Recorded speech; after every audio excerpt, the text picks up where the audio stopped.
dépôt de gerbes.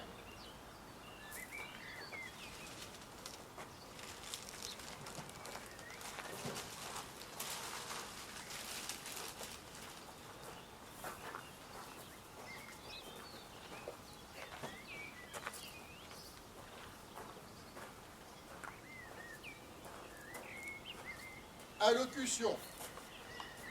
Ouvrez le banc. Un, deux.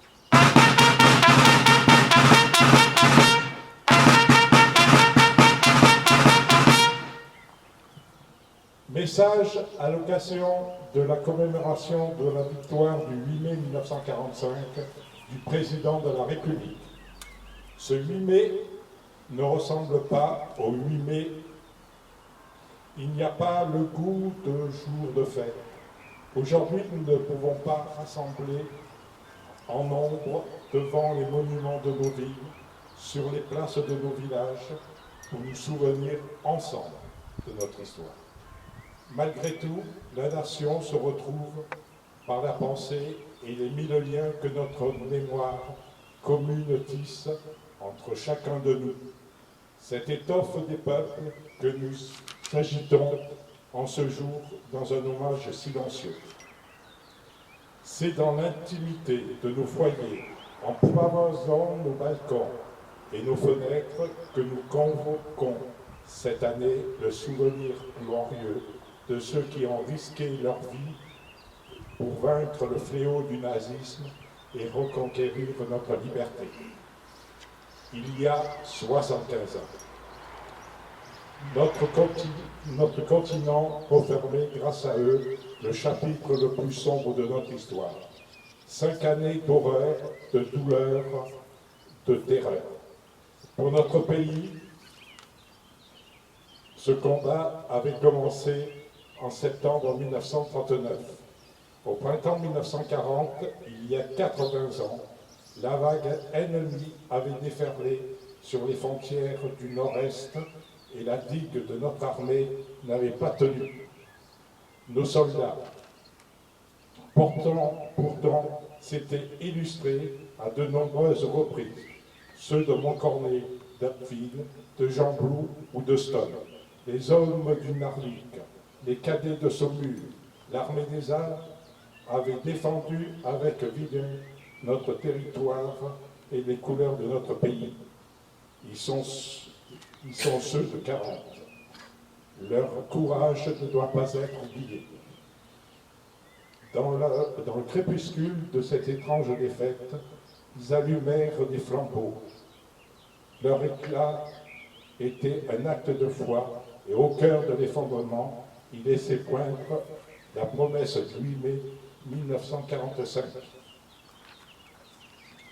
Comme cet homme, nouvelle fut ensuite conquise de haute lutte par le combat des armées françaises et des armées alliées, par les Français libres qui jamais ne renoncèrent à se battre par le dévouement et le sacrifice de résistants de l'intérieur, par chaque Français, Française, qui refusa l'abaissement de notre nation et le dévoiement de nos idéaux. La grande alliance de courage parmi le général de Gaulle d'asseoir la France à la tête des vainqueurs. La dignité maintenue, l'adversité surmontée, liberté reconnue, le bonheur retrouvé, nous le devons à tous ces combattants et à tous ces résistants. Le 8 mai 1945 est une joie bouleversée qui s'empara des peuples. Les drapeaux ornaient les fenêtres, mais tant d'honneur étaient morts. Tant d'hommes étaient morts. Tant de vies étaient brisées, tant de villes étaient ruinées.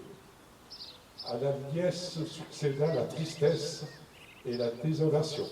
Avec le retour des déportés, les peuples découvrirent bientôt la barbarie nazie dans toute son horreur. Rien, plus jamais ne fut comme avant. Ce fut l'heure en France de l'Union nationale pour fonder les beaux jours, annoncés par le Conseil national de la résistance et bientôt retrouvés. L'heure en Europe de l'effort commun pour bâtir un continent pacifié et fraternel. L'heure dans le monde de construire les Nations Unies. Aujourd'hui, nous commémorons la victoire de ce 8 mai 1945, bien sûr, mais aussi, surtout, le prix de la survie. C'est elle, la plus grande victoire du 8 mai, notre plus beau triomphe, nous combat à nous 75 ans plus tard. Vive la République, vive la France, Emmanuel Macron.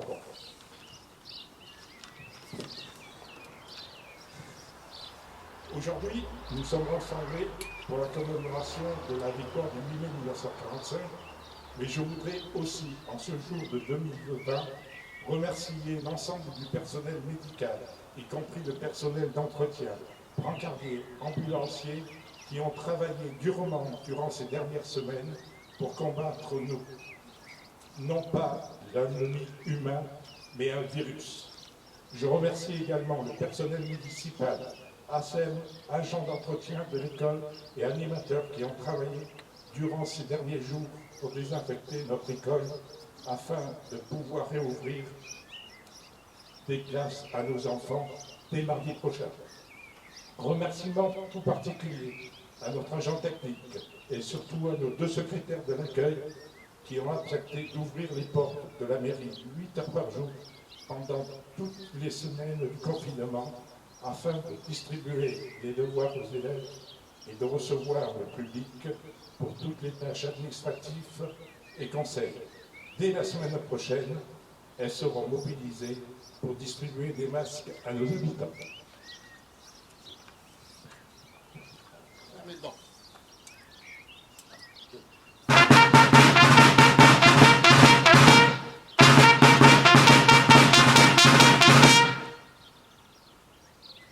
Sonnerie au mort.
cérémonie. Merci à tous.